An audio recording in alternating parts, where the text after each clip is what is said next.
యేసునామమున అడిగి వేడుకొనుచున్నాం పరమ తండ్రి, ఆమెన్. ఆమేన్. అందరం కూర్చున్నాం.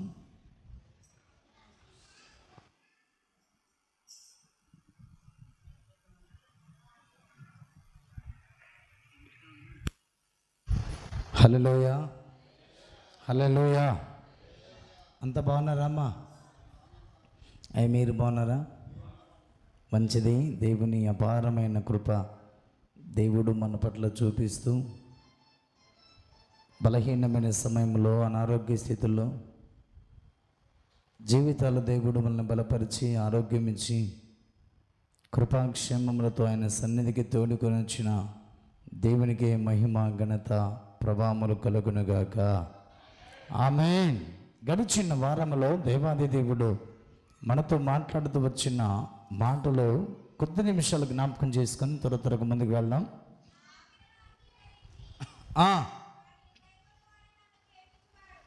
హల్లెలూయా, హల్లెలూయా. ఆజ్ఞలను అంగీకరించి వాటిని గైకొనువాడే నన్ను ప్రేమించువాడు అన్న భావాన్ని దేవుడు చాలా స్పష్టంగా గడిచిన వారంలో మనందరితో మాట్లాడుతూ వచ్చాడు. ఎవరైతే మన దేవుడైన యెహోవాను ఆజ్ఞలను కట్టడలను పాటించిన యెడల దేవుడు వారిని దీవించును అన్న భావాన్ని దేవుడు అక్కడ తెలియజేస్తూ వచ్చాడు. అందుకే దేవుని ఆజ్ఞలు, దేవుని కట్టడలు మనం అనుసరించినట్లయితే భూమి మీద దీర్ఘాయుష్మంతులుగాను మేలు కలిగేటువంటి జీవితాన్ని అనుభవిస్తామన్న భావాన్ని గడిచిన వారంలో దేవాది దేవుడు చాలా స్పష్టంగా మనందరితో మాట్లాడుతూ వచ్చాడు. ప్రాముఖ్యమైనటువంటి 3 ఆజ్ఞల గురించి మనం మాట్లాడుతూ వచ్చాం. అందుకే 2 ఆజ్ఞల గురించి మాట్లాడుతూ వచ్చాం. మొదటి ఆజ్ఞ ఏంటి? నేను తప్ప మీకు వేరొక దేవుడు ఉండకూడదు. రెండవ మాటగా 4వ ఆజ్ఞ మనం చదివాం. నీ తల్లిని నీ తండ్రిని సన్మానించము, అప్పుడు నీవు దీర్ఘాయుష్మంతుడిగా ఉంటామన్నటువంటి భావాన్ని రెండవ మాటగా 5వ ఆజ్ఞ మనము చదువుతూ ధ్యానిస్తూ వచ్చాం. అందుకే ప్రేమైన దేవుని సంగమా, ఈ 2 ఆజ్ఞలు మన జీవితంలో మనం పాటించినట్లయితే దేవుడు మనను భూమి మీద ఉన్నటువంటి జనములన్నిటికంటే హెచ్చైనటువంటి జీవితాన్ని అనుగ్రహిస్తాడన్నటువంటి ఉద్దేశాన్ని దేవుడు అక్కడ తెలియజేస్తూ వచ్చాడు. అందుకే ఈ వారము దేవుడు ఏం మాట్లాడుతున్నాడో ఒక మాట మరొకసారి చదువుకుందాం. రోమాపత్రిక 5వ అధ్యాయము 19వ వచన భాగాన్ని చదువుకుందాం. ఏలయనగా ఒక మనుషుని అవిధేయత వలన అనేకులు పాపులుగా ఎలాగూ చేయబడిరో, అలాగే ఒకని విధేయత వలన అనేకులు నీతిమంతులుగా చేయబడుదురు. చిన్న ప్రార్థన చేసుకుందాం. మహాపరిశుద్ధుడైన మా తండ్రి, కృపాసత్య సంపూర్ణుడైన మా ప్రభా, నీకే స్తుతి స్తోత్రములు చెల్లిస్తూ ఉన్నాం. నీ అపారమైనటువంటి ప్రేమ మా పట్ల చూపించి నీ మందిరానికి తోడుకొని వచ్చిన గొప్ప దేవుడు ప్రభా, చదవబడినటువంటి లేఖన భాగాన్ని ఆధారము చేసుకుని మీరు మాతోనూ మా ద్వారా నీ ప్రజలైన వారందరితోనూ మాట్లాడి మహిమ తెచ్చుకొని ప్రార్థన చేస్తూ ముందున్నటువంటి ప్రభా వాక్య పరిచర్య అంతటిని మీ చేతులకు అప్పగించుకుంటూ యేసు క్రీస్తు దివ్యమైన నామమున ప్రార్థించి వేడుకొనుచున్నాను మా తండ్రి, ఆమేన్. అందరూ కూర్చోండి. దేవుని సన్నిధానంలోన రోమాపత్రిక 5వ అధ్యాయం 19వ వచన భాగంలో రాయబడిన మాట, ఒక మనుషుని అవిధేయత వలన అనేకులు పాపులుగా ఎలాగూ చేయబడిరో, అలాగే ఒకని విధేయత వలన అనేకులు నీతిమంతులుగా మార్చబడిరి అని రాయబడింది. చూడండి, ఒక్క మనుషుని అవిధేయత వలన అనేకులు పాపులుగా మార్చబడ్డారు, ఒక్కని విధేయత వలన అనేకులు నీతిమంతులుగా మార్చబడ్డారు అని రాయబడింది. అందుకే కుటుంబంలో ఒక్క మనిషి పొరపాటు చేసిన, ఒక్క మనిషి తప్పిదము చేసిన, ఒక మనిషి ఆజ్ఞ అతిక్రమించిన కుటుంబాలే ఆ శాపాలు అనుభవిస్తూ ఉన్నారు. ఒక్క మనిషి దేవుని మందిరానికి నడిపించబడిన, ఒక మనిషి దేవుని సన్నిధిలో గడిపిన, ఒక మనిషి దేవుని దృష్టికి నీతిమంతుడిగా బ్రతికినా ఆ కుటుంబం అంతా కూడా నీతిమంతుని మార్గంలో నడుస్తుంది అన్న ఉద్దేశాన్ని దేవుడు అక్కడ తెలియజేస్తున్నాడు. ఒకే ఒక మనిషి నీతిమంతుడిగా బ్రతికినందువల్ల కుటుంబం అంతా కూడా ఓడలో క్షేమముగా ఉన్నది అని రాయబడింది. అందుకే ప్రేమైన దేవుని సంగమా, మన కుటుంబాలలో మనము ఏ విధంగా ఉన్నామో అనేది చాలా ప్రాముఖ్యమైన ఉద్దేశంతో దేవుడు చాలా స్పష్టంగా మాట్లాడుతున్నాడు. అందుకే దేవుని యొక్క వాక్యము తెలియజేస్తున్న రీతిగా ఒక మనుషుని అవిధేయత వలన అనేకులు పాపులుగా మార్చబడ్డారు. అవిధేయత అంటే ఏంటి? మాట వినకపోవటమే అవిధేయత. దేవుని వాక్యానుసారంగా జీవించకపోవటమే అవిధేయత. వాక్యపు వెలుగులో బ్రతకకపోవటమే అవిధేయత. క్రమముగా దేవుని మందిరానికి రాకపోవటమే అవిధేయత. అందుకే దేవుని సన్నిధానంలో మనము విధేయత కలిగి ఉన్నామో అవిధేయత కలిగి ఉన్నామో ఈ మధ్యాహ్నం వేళ దేవుడు మనందరితో చాలా స్పష్టంగా మనందరితో మాట్లాడుతూ ఉన్నాడు. చూడండి, విధేయత అని మనం పరిశీలన చేస్తే విధేయత కలిగినటువంటి వ్యక్తులను మనము చాలా జాగ్రత్తగా మనం పరిశీలన చేద్దాం. చూడండి, హెబ్రీయులకు రాసిన పత్రిక 5వ అధ్యాయము 8వ వచనం భాగాన్ని చదువుకుందాం. ఆయన కుమారుడయుండియు తాను పొందిన శ్రమల వలన విధేయతను నేర్చుకుని రాయబడింది. హల్లెలూయా. చూడండి, ఆయన కుమారుడయుండియు తాను పొందిన శ్రమల వలన విధేయత నేర్చుకున్నానంట. ఆయన పొందినటువంటి శ్రమల చేత, ఆయన పొందినటువంటి శిలువ మరణము చేత ఆయన విధేయత నేర్చుకున్నాడు అని రాయబడింది. అందుకే కొన్ని జీవితాల్లో కొన్నిసార్లు మన జీవితంలో కొన్ని అనుభవం వచ్చిన తర్వాత మనం ఎలా జీవించాలో నేర్చుకుంటాం. అందుకని యేసు ప్రభుని గురించి మనము చదివితే ఆయన శ్రమల వలన ఆయన విధేయతను నేర్చుకున్నాడని రాయబడింది. శ్రమ పొందే కొద్ది ఆయన విధేయుడై ఉన్నాడు, విధేయత కలిగి ఉన్నాడు. అందుకే ప్రేమైన దేవుని సంగమా, దేవుడు మాట్లాడుతున్న మాట, మనమందరము భక్తి జీవితంలో భక్తి చేస్తున్నప్పుడు, ప్రభు సన్నిధికి నడిపించబడుతున్నప్పుడు మనమందరము ఏం నేర్చుకోవాలి? విధేయత నేర్చుకోవాలి. ఆయన శ్రమ వలన విధేయత నేర్చుకున్న రీతిగా మనమందరము ఈ భక్తి చేత, ఈ భక్తి మార్గములో మనమందరము కూడా క్రీస్తును చూసి నడుస్తున్న మనమందరం కూడా ఆయన నేర్చుకున్నటువంటి విధేయత మనమందరం కూడా నేర్చుకుందుముగాక. ఆమేన్. ఒకని విధేయత ద్వారా అనేకులు నీతిమంతులుగా మార్చబడ్డారు. అందుకే ప్రేమైన దేవుని సంగమా, ఈ క్రైస్తవ విశ్వాస భక్తి జీవితంలో మనమందరము కూడా యేసుక్రీస్తు యొక్క విధేయత ద్వారా మనమందరము కూడా నీతిమంతులుగా మార్చబడాలి. ఆ పిల్లలు తేలి చూస్తుంది, నాకెళ్ళి చూడండి.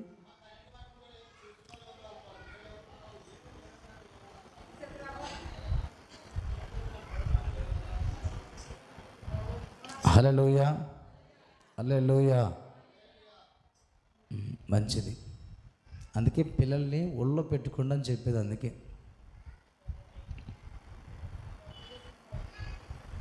ఒకని విధేయత ద్వారా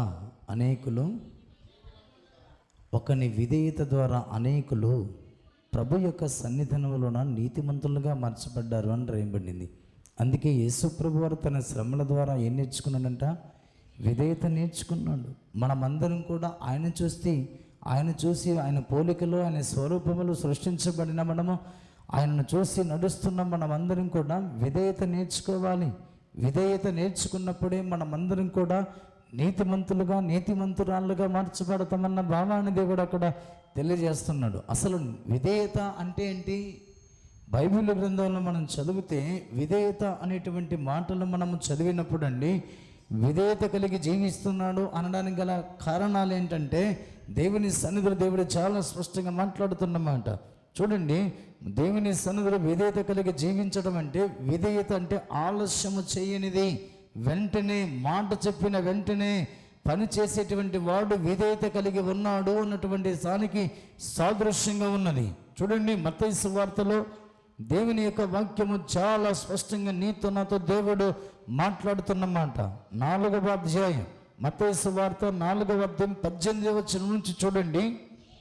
యేసు గలిలయ సముద్ర తీరమున నడుచుచుండగా పేతురు అనబడిన సీమోను అతని సహోదరుడైన ఆంద్రయ అను 2 సహోదరులు సముద్రంలో వలలు వేయుట చూచెను. వారు జాలరులు. ఆయన నా వెంబడి రండి, నేను మిమ్మల్ని మనుషులను పట్టు జాలరుగా చేతునని వారితో చెప్పాను. వారు చెప్పాను. వెంటనే వారు తమ వలలు విడిచిపెట్టి ఆయనను వెంబడించిరి. హల్లెలూయా, హల్లెలూయా.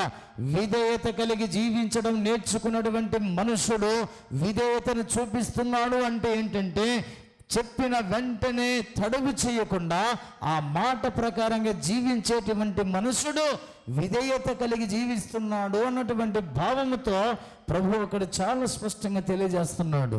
చూడండి, సీమోనును దేవుడు పిలిచాడు, ఆంద్రేయుని పిలిచాడు. పిలిచిన వెంటనే అక్కడ ఏం చేశారంట వారు వలలు విడిచిపెట్టి ఆయనను వెంబడించరి. అయ్యా, మీ వెంబడి వస్తే మాకేం దొరుకుతుంది, మీ వెంబడి మేము వస్తే మాకు ఎలా మా జీవన పోషణమని ఆలస్యము చేయలేదు, ఏమాత్రం కూడా ఎదురు చెప్పలేదు. వెంటనే వారు వలలు అక్కడ విడిచిపెట్టేసి ప్రభు యేసుక్రీస్తును వారు వెంబడించినట్లుగా మనం చూస్తున్నాం. అందుకే ప్రేమైన దేవుని సంగమా, ఆయన శ్రమల ద్వారా విధేయతను నేర్చుకున్న రీతిగా మనమందరము కూడా ఆయన పోలికగా ఆయన స్వరూపమందు సృష్టించబడిన మనము క్రీస్తు యేసును చూస్తూ విశ్వాసమునకు కర్తయ్యో దాన్ని కొనసాగించువారైన యేసు వైపు చూస్తూ పందెములో ఓపికతో పరిగెత్తుతున్న మనమందరము కూడా విధేయతను నేర్చుకోమన్న భావాన్ని దేవుడు అక్కడ తెలియజేస్తున్నాడు. విధేయత అంటే ఏంటయ్యా అని అంటే, యేసు చెప్పిన వెంటనే మనము దాన్ని ఆలస్యము చేయకుండా తడుము చేయకుండా దాన్ని అనుసరించటం. యేసు ప్రభు చెప్పిన వెంటనే సీమోను ఆంద్రయ వలలు విడిచిపెట్టి ఆయనను వెంబడించినట్లుగా మనం చూస్తున్నాం. ఆ మాట చదవండి. ఆయన అక్కడి నుండి వెళ్ళి జెబెదయి కుమారుడైన యాకోబు అతని సహోదరుడైన యోహాను అను మరి 2 సహోదరులను తమ తండ్రి అయిన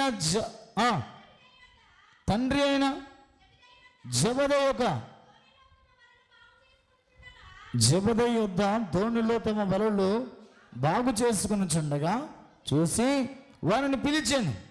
వెంటనే వారు తమ దోణులను తమ తండ్రిని విడిచిపెట్టి ఆయనను వెంబడించిరి. హల్లెలూయా. యాకోబును యోహానును తన తండ్రి అయిన జెబెదయిని విడిచిపెట్టి ఎవరితో వెంబడించారండి? యేసును వెంబడించినట్లుగా మనం చూస్తున్నాం. వలలు విడిచిపెట్టారు, తన తండ్రిని తన ఇంటిని విడిచిపెట్టారు, యేసుతో వెళ్ళటానికి వారు ప్రయాణమై ఉన్నారు. హల్లెలూయా, హల్లెలూయా. మనకు విధేయత ఉందా? మనలో విధేయత, మన జీవితంలో విధేయత అనేది నేర్చుకున్నామా? ఎన్నిసార్లు దేవుడు పిలిచిన సమయానికి దేవుని మందిరానికి రాం. ఎక్కడిది విధేయత? యేసు ప్రభు పిలిచిన వెంటనే వారు వలలు విడిచిపెట్టారు. వారు తండ్రిని, తన ఇంటిని, తన వలలు విడిచిపెట్టి, తన వృత్తిని విడిచిపెట్టి వెంటనే ప్రభుని యేసుక్రీస్తును వారు వెంబడించినట్లుగా మనం చూస్తున్నాం. ఒకవేళ అక్కడ యేసు ప్రభు మాట వినకుండా వారు వలలు కడుక్కుంటూ తండ్రితోనే ఉన్నట్లయితే వారు విధేయులు కారు అని దేవుడు చాలా స్పష్టంగా మాట్లాడుతున్నాడు. అందుకే ప్రేమైన దేవుని సంగమా, దేవుని యొక్క వాక్యము తెలియజేస్తున్న రీతిగా మన జీవితంలో పిలిచిన వెంటనే తడువు చేయకుండా ఆ వాటిని అనుసరించేటువంటి వాడే విధేయత కలిగి జీవిస్తాడు అన్న భావాన్ని దేవుడు అక్కడ తెలియజేస్తున్నాడు. ఏం నేర్చుకుంటున్నాం మనము? ఆయన శ్రమల వలన ప్రభువైన యేసుక్రీస్తు వారు విధేయత నేర్చుకున్నాడు. ఆయన్ని వెంబడిస్తున్న మనమే నేర్చుకుంటున్నాం. విధేయత నేర్చుకోకుండా అవిధేయత నేర్చుకున్నట్లయితే ఒకని అవిధేయత వలన అనేకులు పాపులుగా మార్చబడ్డారు, ఒకని విధేయత వలన అనేకులు నీతిమంతులుగా మార్చబడ్డారు. అందుకే మన కుటుంబాలలో మనం అందరం కూడా విధేయత నేర్చుకున్నట్లయితే నీ ద్వారా నీ కుటుంబము కట్టబడుతుంది, నీ ద్వారా సంఘము నీతిమంతులుగా మార్చబడుతుందన్న ఉద్దేశాన్ని దేవుడు చాలా స్పష్టంగా మాట్లాడుతూ ఉన్నాడు. అందుకే చూడండి, అపొస్తలుల కార్యములు 8వ అధ్యాయం. ప్రేమైన దేవుని సంఘమా, దేవుడు చాలా స్పష్టంగా ఈ మధ్యాహ్నం వేళ మనందరితో మాట్లాడుతున్నటువంటి మాటలు చాలా జాగ్రత్తగా మనం పరిశీలన చేద్దాం, పరీక్షించుకుందాం. 8వ అధ్యాయం 34 నుంచి కొన్ని వచ్చిన భాగాలు చదువుకుందాం. అప్పుడు నపుంసకుడు, ప్రవక్త ఎవని గూర్చి ఇలాగూ చెప్పుచున్నాడు? తన్ను గూర్చియా, వేరొకని గూర్చియా? దయచేసి నాకు తెలుపమని ఫిలిప్పును అడిగాను. అందుకు ఫిలిప్పు నోరు తెరిచి ఆ లేఖనమును అనుసరించి అతనికి యేసుని గూర్చిన సువార్త ప్రకటించెను. నపుంసకుడు ఇక్కడ వింటూ ఉన్నాడు కానీ గ్రహించలేకపోతున్నాడు. అయ్యా, ఆ ప్రవక్త ఎవరిని గురించి చెప్తున్నాడు? అతని గూర్చియా, వేరొకని గూర్చియా అని నపుంసకుడు ఫిలిప్పును అడిగాను. అప్పుడు ఫిలిప్పు నోరు తెరిచి యేసుని గురించి, యేసు యొక్క సువార్తని గురించి ఫిలిప్పు ప్రకటించాడు. జాగ్రత్తగా వినండి. అనుదినము దేవుని మందిరములో యేసుక్రీస్తుని గురించిన సువార్త మనకందరికీ కూడా ప్రకటించబడుతుంది. ఆ యొక్క నపుంసకుడికి ఫిలిప్పు ప్రకటించిన రీతిగా ఈ యొక్క మందిరములో నుంచి అనుదినము మైకు శబ్దం ద్వారా మనందరికీ సువార్త ప్రకటించబడుతుంది అని రాయబడింది. జాగ్రత్తగా వినండి.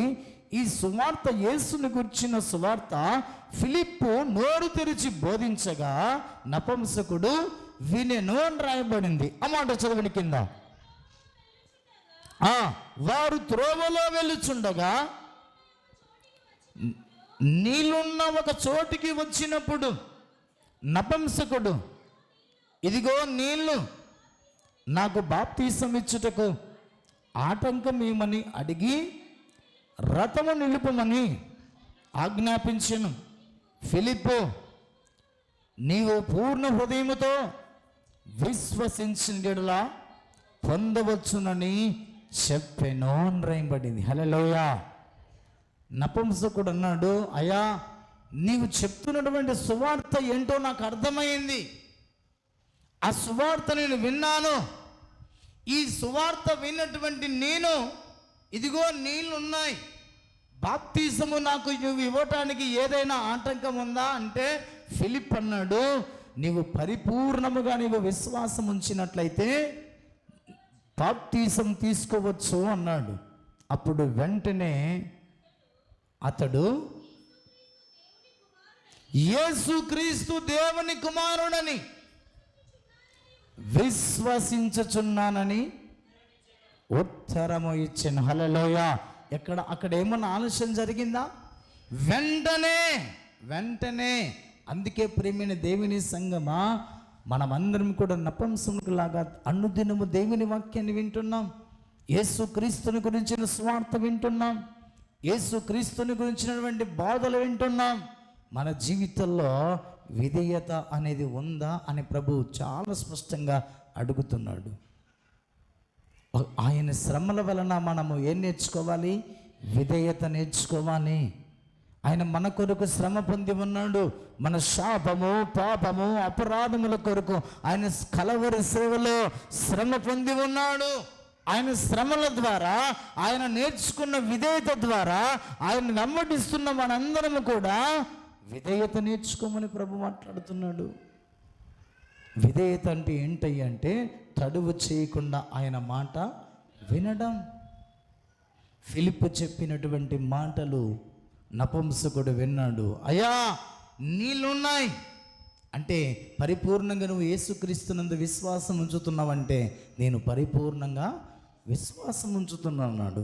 వెంటనే ఫిలిప్పును నపుంసకుడు నీళ్ళలో దిగి అతనికి బాప్తీసం ఇచ్చినట్లుగా మనం చూస్తున్నాం. అది విధేయత అంటే, అది విధేయత కలిగి జీవించటం అంటే. ఎన్ని సంవత్సరాల నుంచి సువార్త వింటున్నా, ఎన్ని సంవత్సరాల నుంచి బోధ వింటున్నా, ఏమాత్రం కూడా మార్పు రానటువంటి, ఏమాత్రం కూడా ప్రభునందు విశ్వాసము ఉంచనటువంటి అవిధేయత ఎందుకు పనికొస్తుంది? నీ మీదికి ఉగ్రత తప్ప నీ జీవితంలో రక్షణకు ఏమాత్రం కూడా అది పనికి రాదు అని ప్రభు మాట్లాడుతున్నాడు. అవిధేయుడుగా ఉన్నావా, విధేయుడుగా ఉన్నావా? ఒక్కసారి జ్ఞాపకం చేసుకోమని ప్రభు మాట్లాడుతున్నాడు. ఎన్ని సంవత్సరాల నుంచి నువ్వు వాక్యం వింటున్నావో, నపంసకుడులాగా విధేయత కలిగి ఉంటే మన జీవితాలు అద్భుతంగా రక్షించబడతాయి. విధేయత కలిగి ఉంటే నీతిమంతుడిగా మార్చబడతామన్న భావాన్ని దేవుడు చాలా స్పష్టంగా నీతున్నతో దేవుడు హెచ్చరిక చేస్తున్నాడు, గద్దిస్తున్నాడు. అందుకే ప్రేమైన దేవుని సంగమా, ఒకని విధేయత వలన అనేకులు నీతిమంతులుగా మార్చబడ్డారు. ఇప్పుడు నపుంసకుడు ఎలా మార్చబడ్డాడు? నీతిమంతుడిగా మార్చబడ్డాడండి. వెంటనే అతడు చేయవలసిన పని ఏంటయ్యా? సువార్త నేను విన్నాను, యేసుక్రీస్తు లోకరక్షకుడని, నిజ దేవుడని, ఆయనే పాపుల కొరకు చనిపోయి మృత్యుంజయుడై లేచాడని నమ్ముతున్నాను. నేనేం చేయాలి? తర్వాత నెక్స్ట్ స్టెప్ ఏంటి అని అడగగానే ఫిలిప్ అన్నాడు, నమ్మి బాప్తిసం పొందినవాడు రక్షించబడతాడు, నమ్మని వానికి శిక్ష విధించబడుతుంది. వెంటనే విధేయత చూపాడు. అయ్యా నీళ్ళున్నాయి, మరి నేనేం చేయాలంటే, ఇదిగో నువ్వు పరిపూర్ణమైనటువంటి విశ్వాసం కలిగిన వాడవైతే నువ్వు బాప్తిసం తీసుకోవచ్చు. వెంటనే ఇద్దరు కూడా నీళ్ళలోకి దిగారు. ఆ మాట చదవండి.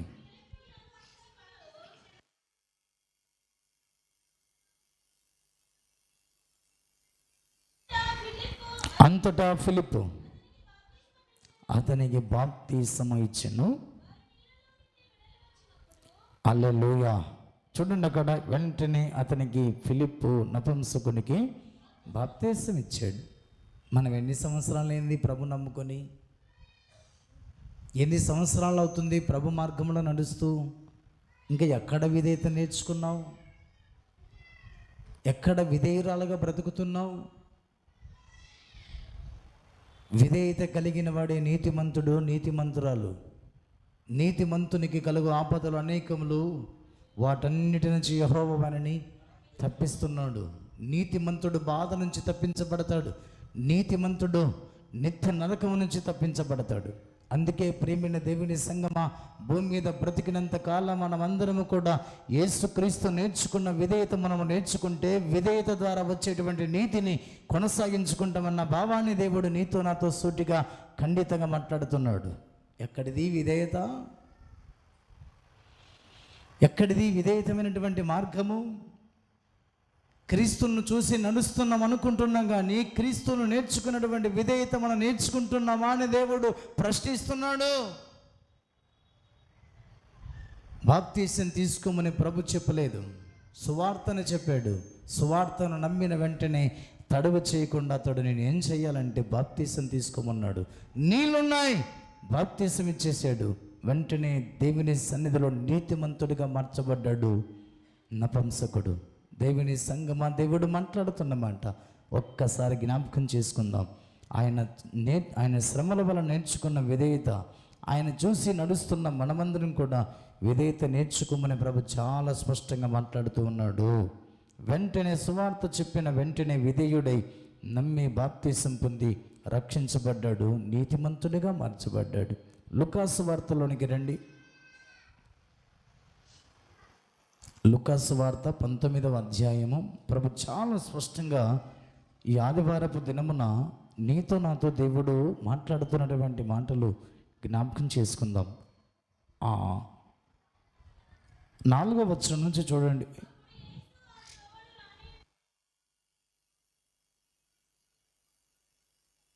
ఇప్పుడు యేసు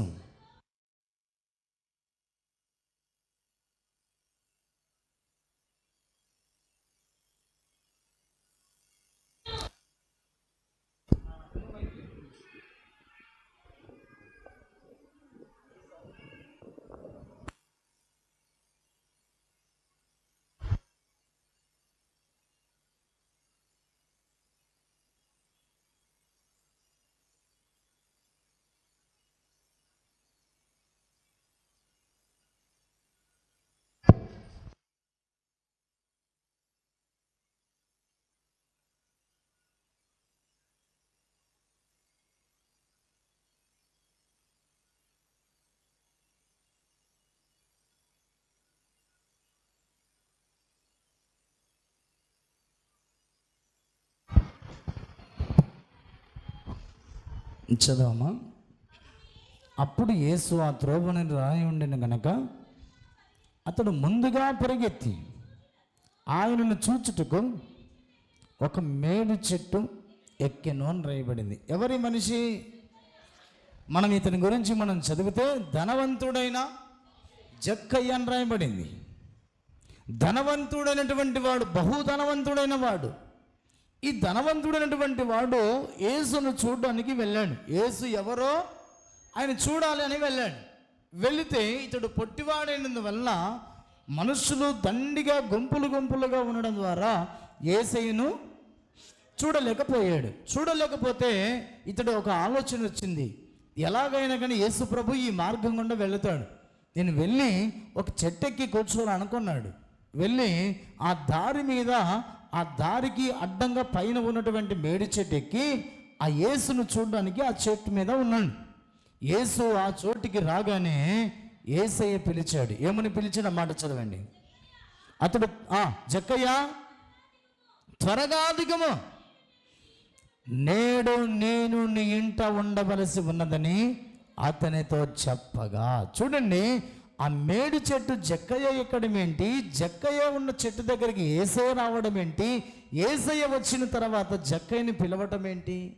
జక్కయ్య త్వరగా దిగము, ఈరోజు నేను నీ ఇంట ఉండవలసి ఉన్నది అని జక్కయ్యకు చెప్పగానే జక్కయ్య ఏం చేయాలి అప్పుడు? అయ్యా, నువ్వు ఎవరో, నేను చూడాలని వచ్చాను కానీ నా ఇంట చేర్చుకోవాలని నేను రాలేదని ఎదురు సమాధానం చెప్పలేదు. చూడండి అన్నమాట. అతడు త్వరగా దిగి సంతోషముతో ఆయనను చేర్చుకున్నాను. అది విధేయత అంటే. హల్లెలూయా. ఎవరికైనా ఏమైనా ఒక మాట చెప్పామనుకోండి, చాలామంది జీవితాలు మొండిగా ఉంటాయి, వినరు, పట్టించుకోరు, గ్రహించరు. అందుకే ప్రేమైన దేవుని సంగమా, దేవుని కార్యములను అశ్రద్ధ చేయవాడు శాపగ్రస్తుడు. శాపగ్రస్తుడు అని దేవుడు మాట్లాడుతున్నాడు. దేవుడు నిన్ను ఎన్నోసార్లు గద్దించాడు, హెచ్చరించాడు. వాక్యానుసారంగా జీవించమని ప్రభు నిన్ను పిలిచినా వాక్యానుసారంగా జీవించకపోతే అవిధేయత అనే దేవుడు చాలా స్పష్టంగా మాట్లాడుతున్నాడు. అవిధేయతగా జీవించినట్లయితే దేవుని ఉగ్రత మన మీదికి వస్తుందని దేవుడు మాట్లాడుతున్నాడు. అందుకే మనమందరము కూడా ఆయన శ్రమల వలన ఆయన విధేయత నేర్చుకున్న రీతిగా మనమందరము కూడా విధేయత నేర్చుకోవాలి. విధేయత నేర్చుకున్నటువంటి మనుషుడు ఎలా ఉంటాడంటే వెంటనే ఆయన చెప్పిన వెంటనే ఆయన మాట ప్రకారంగా జీవిస్తాడు. ఆ మాట చూడండి, త్వరగా దిగమని చెప్పగానే అతడు త్వరగా దిగి సంతోషముతో యేసయ్యను తన ఇంట చేర్చుకున్నట్లుగా మనం చూస్తున్నాం. ప్రేమైన దేవుని సంగమా, దేవుడు మాట్లాడుతున్నమాట మన జీవితంలో మనం యేసయ్య మాట వింటున్నామా? యేసయ్య మాట ప్రకారంగా జీవిస్తున్నామా? ఎన్ని సంవత్సరాల నుంచి వాక్యం వింటున్నామో బ్రతుకులు మారవు, జీవితాలు మారవు. ఎప్పుడు మనం బాప్తీసం తీసుకున్నప్పుడు ఒకే రీతిగా ఉంటాం, తీసుకున్న తర్వాత కూడా ఒకే రీతిగా ఉంటాం. మార్పు ఎక్కడిది? విధేయత ఎక్కడిది? అవిధేయులుగా జీవించినట్లయితే దేవుని ఉగ్రత రాబోతుంది. అందుకే ప్రేమైన దేవుని సంగమా, దేవుని యొక్క వాక్యము తెలియజేస్తున్న రీతిగా మనమందరము కూడా క్రీస్తును పోలి నడుచుకుంటున్న మనము ఆయన నేర్చుకున్నటువంటి విధేయత మనము నేర్చుకుని జీవించదుముగాక. ఆమేన్. ఆ మాట చదవండి.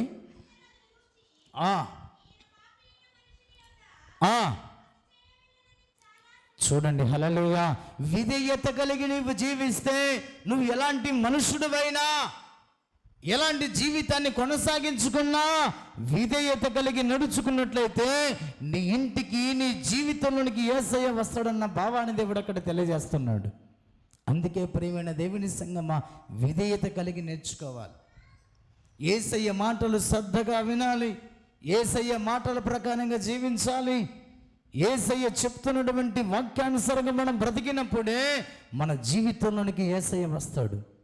ఎవరేమనుకున్నా పర్వాలేదు, అందరూ చూసి జక్కేని అనుకుంటున్నారంట, ఈ పాపి కదా ఈ మనుషుడు, పాపి అయినటువంటి సుంకరి ఇంటికి పాపి అయినటువంటి జక్కయ్య ఇంటికి, పాపి అయినటువంటి ఈ యొక్క అన్యాయస్తుడైనటువంటి ధనవంతుని ఇంటికి యూదుడైనటువంటి నజరేయుడైనటువంటి యేసుక్రీస్తు వారు ఆ ఇంటికి వెళుతుండేంటినా అందరూ కూడా అది చూసి సనుక్కుంటున్నారంట.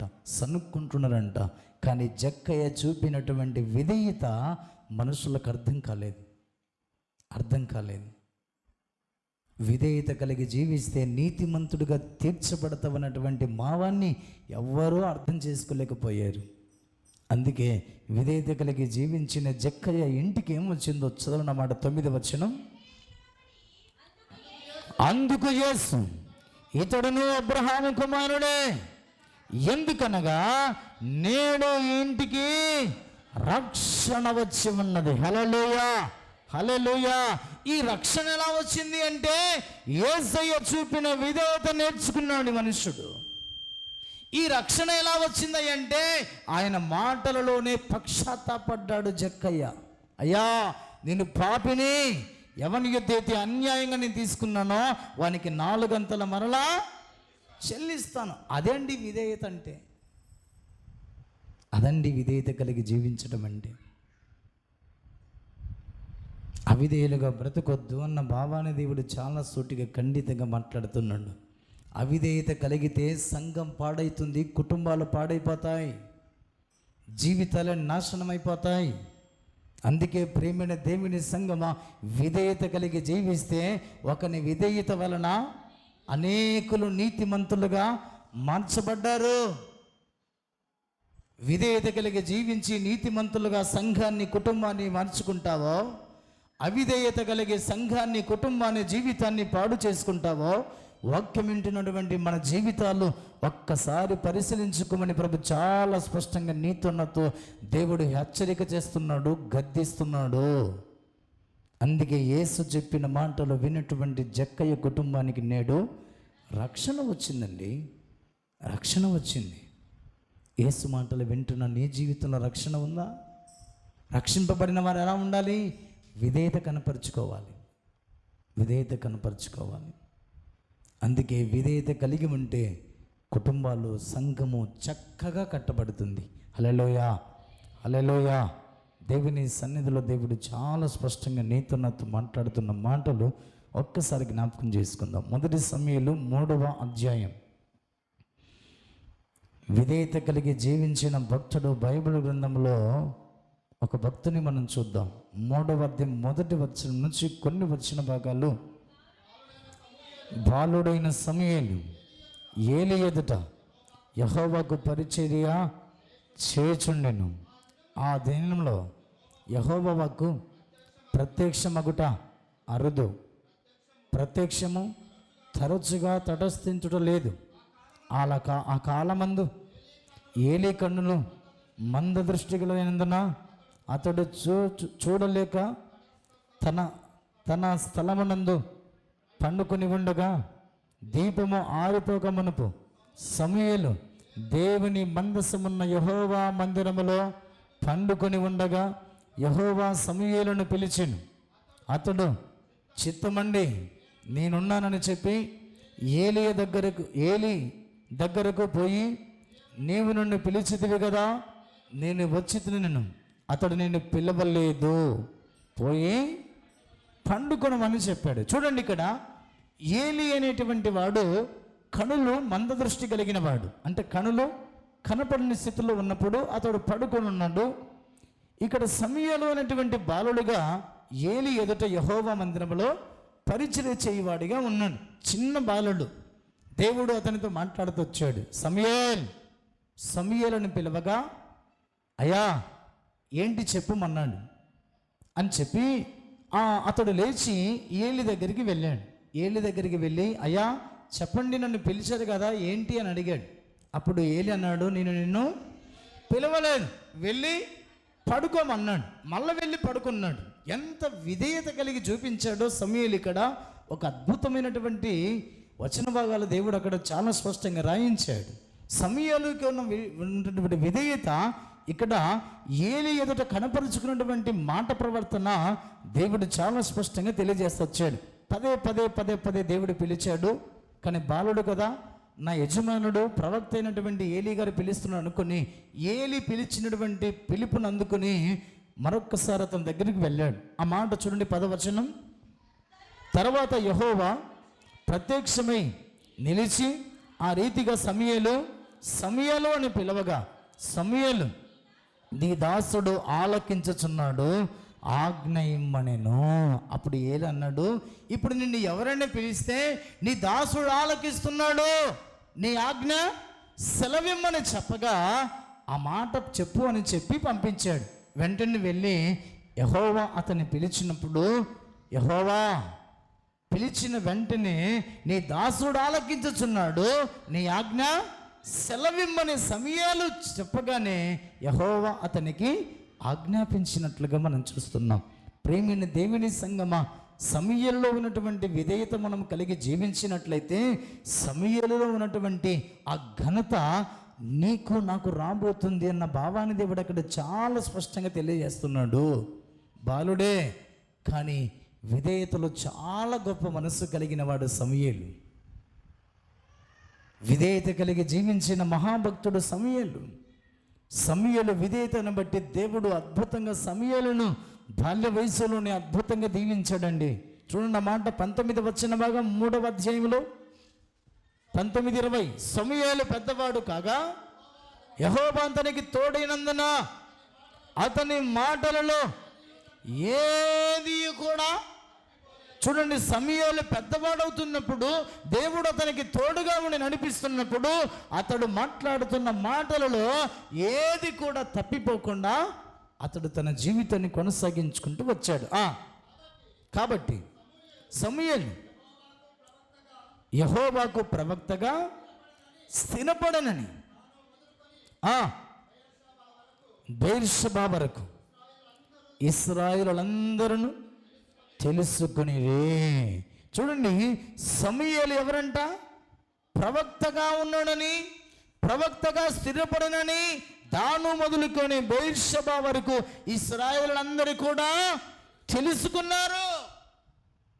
ఈ ప్రవక్తగా ఎలా మార్చబడ్డాడు సమూయేలు అంటే అతని విధేయత వలన. హల్లెలూయా. అతడు చూపిన విధేయత వలన సమూయేలును దేవుడు పిలుచుకుని ఇశ్రాయేలుల మీద ప్రవక్తగా దేవుడు నియమించాడు. మళ్ళీ ఏలీ కుమారులు ఉన్నారు కదా అంటే ఏలీ కుమారుల గురించి మనం ముందు చదువుకుంటామండి. ప్రియమైన దేవుని సంగమా, దేవుని యొక్క వాక్యము తెలియజేస్తున్న రీతిగా ఆ మాట చూడండి. 7వ అధ్యాయం 3వ వచనం. 7వ అధ్యాయం 3వ వచనం. సమూయేలు ఇశ్రాయేలులందరితో ఇట్లనెను, మీ పూర్ణ హృదయముతో యెహోవా యొద్దకు మీరు మల్లుకొనిన యెడల అన్ని దేవతలను, అస్తోరతు దేవతలను మీ మధ్య నుండి తీసివేసి పట్టుదల కలిగి యెహోవా తట్టు మీ హృదయం నుండి త్రిప్పి ఆయనను సేవించుడి. అప్పుడు ఆయన ఫిలిష్తీయుల చేతుల్లో నుండి మిమ్మును విడిపించును. ఇశ్రాయేలులందరినీ కూడా శత్రువు చేతిలో నుంచి విడిపించడానికి, విడుదల పొందడానికి సమూయేలు అనేటువంటి ప్రవక్త ఇశ్రాయేలు ప్రజలందరినీ కూడా దేవుని వైపు మళ్ళుతున్నాడు. హల్లెలూయా. దేవుని వైపు మళ్ళించాడు. మళ్ళించిన తర్వాత యుద్ధము చేస్తుంటే ఫిలిష్తీయుల మీద ఇశ్రాయేలులు ఎప్పుడు కూడా ఓడిపోతున్నారు. ఎప్పుడు కూడా వారి జీవితంలో శత్రువులు చూసి భయపడుతూ పారిపోతున్నారు. కానీ సమూయేలైనటువంటి ప్రవక్త చెప్పిన మాటలు విన్నందువలన ఫిలిష్తీయులు ఇశ్రాయేలుల చేతిలో ఓడిపోయిరి అని రాయబడింది. హల్లెలూయా, హల్లెలూయా. అందుకే ప్రేమైన దేవుని సంగమా, 2వ అధ్యాయం 26వ వచనం చూడండి. సమూయేలు జీవితాన్ని దేవుడు ఎలా నడిపిస్తూ వచ్చాడో ఒక అద్భుతమైనటువంటి ఉద్దేశంతో దేవుడు అక్కడ తెలియజేస్తున్నాడు. బాలుడకు సమూయేలు ఇంకనూ ఎదుగొచ్చు, యెహోవా దయందును మనుషుల దయందును వర్ధిల్లుతున్నాడు. ఎందుకు వర్ధిల్లుతున్నాడంటే అతడు దేవుని సన్నిధిలో చూపినటువంటి విధేయత వలన. శత్రువులు సమూయేలును చూస్తే గడగడ వణికిపోయేవారు. రాజులు సైతం సమూయేలును చూస్తే భయపడుతూ వచ్చేవారు. అంతగా దేవుడు సమూయేలును దేవుడు అభిషేకించాడు.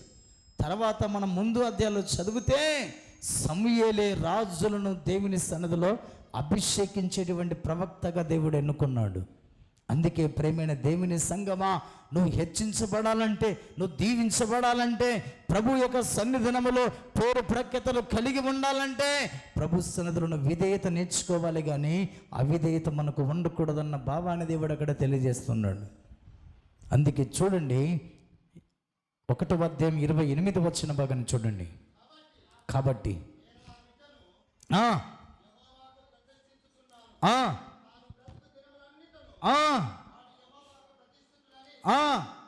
చెప్పాను, అప్పుడు వాడు యెహోవాకు అక్కడనే ప్రైజ్ ది లార్డ్. అదండి విధేయత అంటే, అదండి విధేయత అంటే.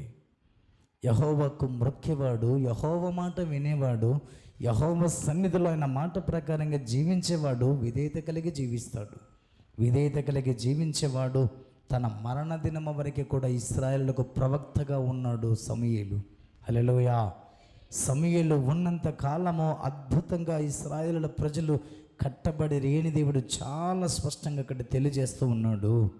అందుకే ప్రియమైన దేవుని సంగమా, ఒక్కసారి క్రైస్తవ విశ్వాస భక్తి జీవితంలో మనం అందరం కూడా ఒకసారి పరిశీలించుకుందాం, పరీక్షించుకుందాం. ఒక మాట చదువుతారా? 7వ అధ్యాయం 1 సమూయేలు 7వ అధ్యాయం 13వ వచనాన్ని చూడండి. అక్కడ ఇలాగున ఫిలిష్తీయులు అనపబడిన వారై ఇశ్రాయేలు సరిహద్దులలోనికి తిరిగి రాక ఆగిపోయి సమూయేలు, ఆ మాట చాలా స్పష్టంగా చదవమ్మా. సమూయేలు ఉండిన దినములన్నిటను యెహోవా హస్తము ఫిలిష్తీయులకు విరోధముగా ఉండెను రాయబడింది. హల్లెలూయా. నీవు ఉన్నంత కాలము నీ శత్రువుకు నీ దేవుని హస్తము విరోధముగా ఉంటుంది. హల్లెలూయా, హల్లెలూయా. నీ దేవుని హస్తము నీకు తోడుగా ఉండి నడిపించాలంటే సమూయేలులాగా విధేయుడవై ఉండాలి. విధేయుడాలవై జీవితాన్ని కట్టుకోవాలి. సమూయేలు ఉన్నంత కాలం ఫిలిష్తీయులు ఇశ్రాయేలుల దేశంలోనికి రాకుండా ఆగిపోయి రాయబడింది. విధేయత కలిగి నువ్వు జీవించినట్లయితే నీ కుటుంబంలోనికి శత్రువుని అపవాది రాకుండా ఆగిపోతాడు. హల్లెలూయా, హల్లెలూయా. విధేయత కలిగి జీవించడం నేర్చుకుందాం. ఎందుకంటే ఆయన శ్రమల వలన ఆయన విధేయత నేర్చుకున్నాడు. హల్లెలూయా, హల్లెలూయా. ఆయన పోలి నడుచుకుంటున్న మన జీవితంలో విధేయత కలిగి జీవించదుముగాక. ఒకని విధేయత వలన అనేకులు నీతిమంతులుగా మార్చబడ్డారు. ఒకని విధేయత వలన అనేకులు నీతిమంతులుగా మార్చబడినందువలన సమూయేలు ఇశ్రాయేలుకు ప్రవక్తగా ఉన్నంత కాలం శత్రువు అనేవాడు, ఫిలిష్తీయులు అనేవాడు ఆ దేశంలోనికి రాకుండా ఆగిపోయారంట. అనుసబడి రాయబడింది. అందుకే ఒక్కసారి మన జీవితంలో విధేయత కలిగి ఉన్నామో లేదో పరిశీలించుకోమని దేవుడు చాలా స్పష్టంగా మాట్లాడుతున్నాడు. మరొకసారి ఒక భక్తుని చూసి ముగించుకుందాం. రోమాపత్రికలోనికి రండి. దేవుడు చాలా స్పష్టంగా మధ్యాహ్నం వేళ నీతున్నత దేవుడు మాట్లాడుతున్నాడు. రోమాపత్రిక 5వ అధ్యాయం 19వ వచనాన్ని చూడండి. ఏలయనగా ఒక మనుషుని అవిధేయత వలన అనేకులు పాపులుగా చేయబడిరి. ఏమంటున్నాడు అక్కడ? అనేకులు పాపులుగా చేయబడిరంట. ఒకని విధేయత వలన అనేకులు నీతిమంతులుగా మార్చబడ్డారు. ఒకని అవిధేయత వలన అనేకులు పాపులుగా మార్చబడ్డారు. ఆ ఆది కాండంలోనికి రండి. దేవుడు చాలా స్పష్టంగా తెలియజేస్తున్నాడు.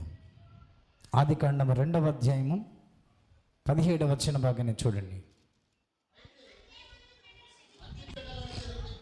అయితే మంచి చెడ్డల తెలివినిచ్చు వృక్ష ఫలమును తినకూడదు, నీవు వాటిని తిని దినమున నిత్యముగా చచ్చదవని నరునికి ఆజ్ఞాపించాను.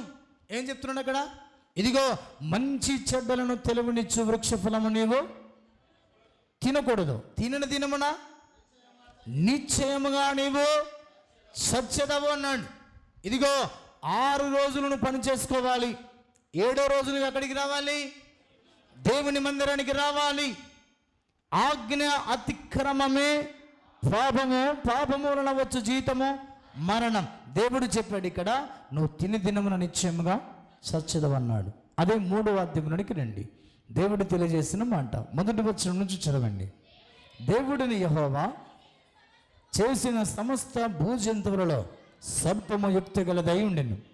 అది ఆ స్త్రీతో, ఇది నిజమా? ఏది నిజమంటుంది? పండ్లు తినొద్దని చెప్పాడు కదా దేవుడు, ఇది నిజమా అని సాతానుగాడు ఏం చేస్తున్నాడు? శోధిస్తున్నాడు. ఇంకోటి అక్కడ అపనమ్మకంలో పడేస్తున్నాడు. నిజంగా వీడు చెప్పేది నిజమా కాదా? దేవుడు చెప్పింది నిజమేనా కాదా? తింటే చచ్చిపోతామా బతుకుతామా? అపనమ్మకం, అల్ప విశ్వాసంలోనికి పడేస్తున్నాడు. ఆ మాట చూడండి.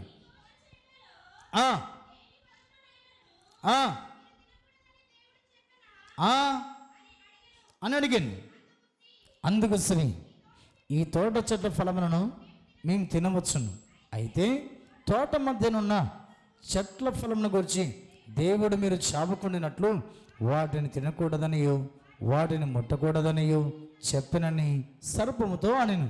అందుకు సర్పము, మీరు చావనే చావరు, ఎలైనగా మీరు వాటిని తినమున మీ కన్నులు తెరవబడిననియో మీరు మంచి చెడులను ఎరిగిన వారే దేవతల వలె ఉందరనియో దేవునికి తెలియనని స్త్రీతో చెప్పగా. చూడండి, ఇక్కడ దేవుడు ఏం చెప్పాడు? తినొద్దు అన్నాడు.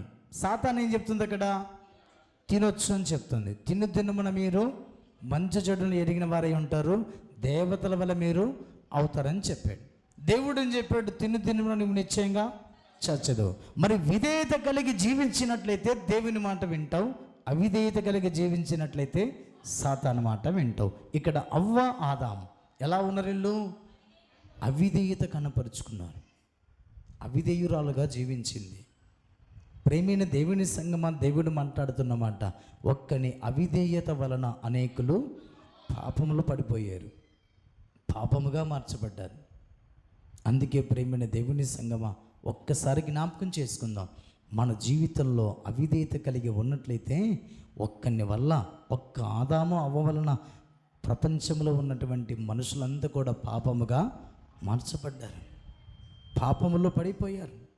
అందుకే చూడండి, వారి జీవితంలో చూడండి 6వ వచనం, స్త్రీ ఆ వృక్షము ఆహారమునకు మంచిదియు కనులకు అందమైనదియు వివేకమిచ్చు రమ్యమైనది ఉండుట చూచినప్పుడు ఆమె దాని ఫలములలో కొన్ని తీసుకొని తిని తనతో పాటు తన భర్తకు ఇచ్చెను. అతడు కూడా తినను అని రాయబడింది. అవు ఈ పండ్లు ఎక్కడి నుంచి వచ్చాయి, ఎలా వచ్చాయి, ఇవి ఏంటి అని అడగకుండానే ఆమె తీసుకువచ్చిన ఫలాన్ని అతడు తిన్నాడు. తిని వారు ఇద్దరు ఏమైపోయారు? అవిధేయులు అయిపోయారు, అవిధేయులు అయిపోయారు. దేవుని సంగమా, దేవుడు మాట్లాడుతున్న మాట ఒక్కసారి జ్ఞాపకం చేసుకుందాం. అవిధేయత వలన మన జీవితంలోనికి మనము శాపాన్ని తెచ్చుకోవచ్చు, దేవుని ఉగ్రత వస్తుంది అని దేవుడు చాలా స్పష్టంగా మాట్లాడుతూ వచ్చాడు. అందుకే ఒక్కసారి చూడండి, అవ్వ ఆదాములు తినవద్దన్న పండును తిని వారి జీవితంలో ఏం తెచ్చుకున్నారో దేవుడు చాలా స్పష్టంగా తెలియజేస్తున్నాడు. 19వ వచన భాగం చూడండి. చేరు వరకు నీ ముఖము చెమట కార్చి ఆహారము తిందువు, ఏలయనగా నేల నుండి నువ్వు తీయబడితివి, నీవు మన్నే గనక తిరిగి మన్నైపోదువని. అంతవరకు చెమట కార్చకుండా, దుక్కి దున్నకుండా, ఏ విత్తనము నాటకుండా ఆ తోటలో స్వేచ్ఛగా తిరుగుతూ తింటూ సుఖంగా జీవించినటువంటి అవ్వ ఆదాములు ఎప్పుడైతే అవిధేయత కలిగి జీవించారో చెమటోడ్చి వారు కష్టపడి భోజనం భుజించదురు అని దేవుడు వారిని శపించాడు. వెంటనే చూడండి 23వ వచనం, దేవుడైన యెహోవా అతడు ఏ నెల నుండి తీయబడినో దాన్ని సేద్యపరచుటకు ఏదేని తోటలో నుండి అతన్ని పంపివేశాను. మనందరము ఏదేని తోటలో నుంచి బయటకు వచ్చిన సంతానమే. అందుకే ప్రేమైన దేవుని సంగమా, నేటికి కూడా ఇంకా మనం అవిధేయులుగానే బ్రతుకుతూ ఉన్నట్లయితే దేవుడు మాట్లాడుతున్నమాట, ఒక్కని అవిధేయత వలన అనేకులు పాపములు పడిపోయారు. మనం ఇంకా అవిధేయులుగా బ్రతుకుతున్నట్లయితే ఒక్కడు చేసిన పాపానికి మానవ ప్రపంచమంతా కూడా పాపములో పడిపోయింది. నువ్వు చేసే పాపమునకు, నువ్వు చేసే అవిధేయతను బట్టి నీ కుటుంబాన్ని పాపములో పడేసుకోవద్దు, దేవుని ఉగ్రత పాలు చేసుకోవద్దు అన్న భావాన్ని దేవుడు చాలా స్పష్టంగా నీతో నాతో దేవుడు మాట్లాడుతున్నాడు. చూడండి, సంఖ్యాకాండం 16వ అధ్యాయం, రండి ముగించబోతున్నా. సంఖ్యాకాండం 16వ అధ్యాయం దేవుని సన్నిధిలో దేవుడు చాలా స్పష్టంగా తెలియజేసిన మాటను ఒక్కసారి జ్ఞాపకం చేసుకుందాం.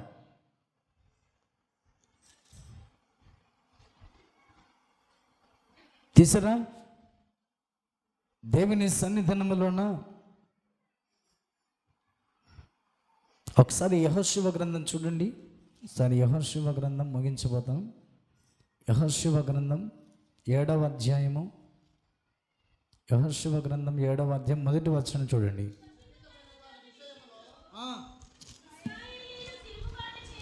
శపితమైన దాని విషయంలో ఇశ్రాయేలులు తిరుగుబాటు చేసిరి. ఎట్లనగా యూదా గోత్రములో జరాహు ముని మనమనును జబ్బి మనమనును కర్మీ కుమారుడైన ఆకాను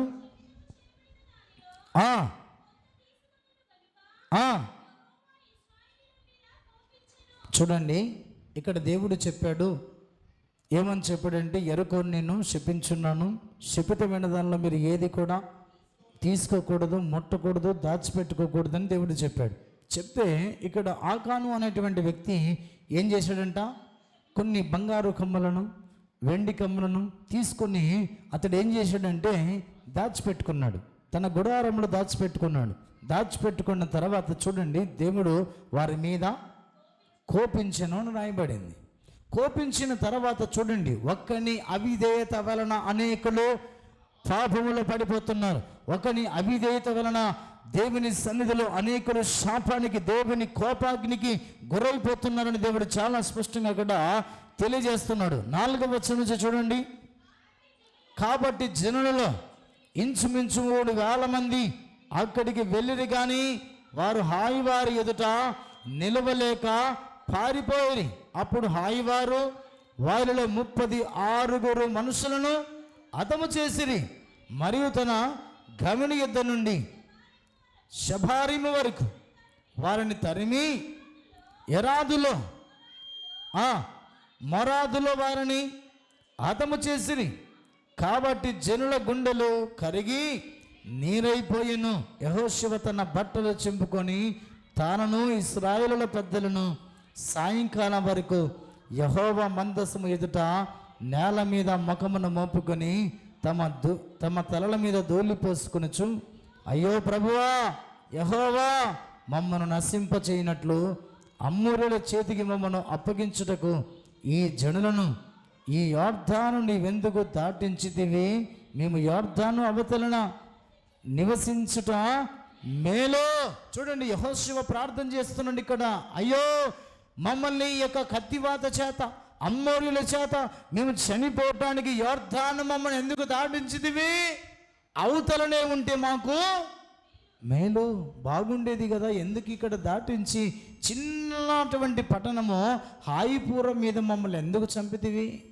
ఆ పట్టణాన్ని మేము వెళితే 3,000 మంది వెళితే జయించే వాళ్ళము, అంత చిన్న పట్టణం మీద మమ్మల్ని ఎందుకు ఓడించితివి? ఏంటి మా పరిస్థితి అంటే, అది కదయ్యా, ఒక్కడు చేసినటువంటి అవిధేయత వలన మీ మీదికి నిన్ను కోపం పంపించానని దేవుడు అక్కడ తెలియజేస్తూ వచ్చాడు. ఎందుకు యెహోషువ ప్రార్థన చేస్తున్నావు? ఒక్కడు అవిధేయుడిగా బ్రతికాడు, నేను చెప్పిన మాట వినకుండా, నా మాట ప్రకారంగా జీవించకుండా అవిధేయత కలిగినటువంటి వాడు మీ మధ్యలో ఉన్నాడు, అందువలన నా ఉగ్రత నీ మీదికి వచ్చి ఉన్నది. ఏని దేవుడు అక్కడ తెలియజేస్తున్నాడు. వెంటనే ఒక్కొక్కరిని పరిశీలన చేయగా చివరికి ఆకాను అనే వ్యక్తి బయటకు వచ్చేసాడు. ఎందుకు నీవు అదే అవిధేయత కలిగి జీవించామని అడిగితే తన జీవితంలో సమాధానం లేదు. ఎందుకంటే కన్నులకు అందంగా కనపడిందంట, రమ్యంగా కనపడిందంట, దాన్ని తీసుకుని వచ్చి గుడారములో దాచిపెట్టుకున్నాడంట. కన్నులకు అందంగా కనపడిందని చెప్పి, కన్నులకు రమ్యంగా కనపడిందని చెప్పి దాన్ని చూసిన అవ్వ ఏమైపోయింది? అవిధేయురాలుగా మార్చబడింది. అందుకే మానవ ప్రపంచానికి అంతటికి కూడా ఆమె పాపం తీసుకుని వచ్చింది. ప్రేమైన దేవుని సంగమా, ఇక్కడ ఆకాను అనేటువంటి వ్యక్తి కన్నులకు అందముగాను రమ్యంగా కనపడినందువలన దాన్ని తీసుకుని వచ్చి గుడారంలో దాచిపెట్టుకున్నాడు. అందువలన తన జీవితంలో జరిగినటువంటి కార్యాన్ని మనం చూద్దాం. ఆ మాట చూడండి, అక్కడ 13వ వచనం, నీవు లేచి జనులను పరిశుద్ధపరిచి వారితో ఇలాగ చెప్పుము, రేపటి మిమ్మల్ని మీరు పరిశుద్ధపరుచుకునడి. ఇశ్రాయేలు దేవుడిని యెహోవా సెలవిచ్చినదేమనగా, ఇశ్రాయేలులారా, మీ మధ్య శాపగ్రస్తమైన ఒకటి కలదు. మీరు దానిని మీ మధ్య నుండకుండా నిర్మూలన చేయ వరకు మీ శత్రువుల ఎదుట మీరు నిలవలేరు. అందుకే హాయిపురం మీదికి వెళ్ళినటువంటి ఇశ్రాయేల్ ప్రజలందరినీ కూడా వారు తరిమిరి, చంపిరి, ఓడించిరని రాయబడింది. ఆ తర్వాత మనం 20వ వచనాన్ని చూడండి. ఆకాను యెహోషువతో, ఇశ్రాయేలు దేవుడైన యెహోవాకు విరోధముగా నేను పాపము చేసినది నిజము. అయ్యా, నేను అవిధేయుడిని బ్రతికాను, అవిధేయుడిగా జీవించాను. అవిధేయుడిగా జీవించిన ద్వారా, ఒక్కడు చేసిన అవిధేయత ద్వారా అనేకులు పాపములో పడిపోయారు, పాపమును తెచ్చుకొని ఉన్నారు. అందుకే ఆకాను చేసినటువంటి అవిధేయత వలన ఇశ్రాయేలు మీదకి పాపం వచ్చేసింది. పాపము వాళ్ళను నిలిచి ఉన్నందువలన ఇశ్రాయేలు హాయిపురం మీద గెలవలేకపోయారు, ఓడిపోయారు. అందుకే దేవుని సంగమ, దేవుడు నీతో నాతో మాట్లాడుతున్నమాట. ఒక్కసారి జ్ఞాపకం చేసుకుందాం. ఒక్క అవిధేయత వలన కుటుంబమే పతనమైపోయింది. ఆ మాట ఒకసారి చదవండి. దేవుడు చాలా స్పష్టంగా తెలియజేస్తున్నాడు. 23వ వచనం. కాబట్టి వారు డేరాల మధ్య నుండి వాటిని తీసుకుని యెహోషువ యొద్దకును ఇశ్రాయేలు యొద్దకును తెచ్చి యెహోవా సన్నిధిని ఉంచిరి. 25వ వచనం. అప్పుడు యెహోషువ, నీవేళ మమ్మను బాధపరిచితివి, నేడు యెహోవా నిన్ను బాధపరచుననగా ఇశ్రాయేలులందరూ వారిని రాళ్లతో చావగొట్టిరి. చూడండి, ఎవరు బాధ పెట్టారు ఆకానును? దేవుడే వారిని బాధ పెట్టాడు. నీవు మమ్మల్ని బాధ పెడితివి కనుక యెహోవా నిన్ను బాధ పెట్టబోతున్నాడని చెప్పగానే ఇశ్రాయేలులందరూ కూడా అతని రాళ్లతో కొట్టి చంపేశారు. కింద చదవనమాట. వారిని రాళ్లతో కొట్టిన తర్వాత అగ్ని చేత కాల్చి వారి మీద రాళ్లను పెద్ద కుప్పలుగా వేసిరి. అది నేటి వరకు ఉన్నది. అప్పుడు యెహోవా కోపోద్రేకము విడిచిన వాడై మల్లుకొనెను. అందుచేతను నేటి వరకు ఆ చోటికి ఆకోరులోయ అని పేరు పెట్టబడెను. పై వచనంలో చదివితే ఆకానుకు కలిగినటువంటి పశువులు, ఆకానుకు కలిగినటువంటి పిల్లలను, ఆకాను యొక్క భార్యను, ఆకానును ఆకోరులోయలో రాళ్లతో కొట్టబడి కాల్చబడి. ఏం రాయబడింది? ఎవరి వల్ల ఇది? ఒక్కడు ఆకాను చూపిన అవిధేయత ద్వారా కుటుంబం మీదికి శాపం వచ్చింది. ప్రేమైన దేవుని సంగమా, ఒక్కని విధేయత వలన అనేకులు నీతిమంతులుగా మార్చబడ్డారు. ఒక్కని అవిధేయత వలన అనేకులు పాపములుగా మార్చబడ్డారు. ఇంకా ఆకానులాగా మనం అవిధేయత కలిగి జీవిస్తున్నట్లయితే దేవుడు నీతో నాతో మాట్లాడుతున్నమాట. ఆ మాట చూసి ముగించుకుందాం. సామెతలు 9:6 వచనం. 9వ అధ్యాయం 6వ వచనం.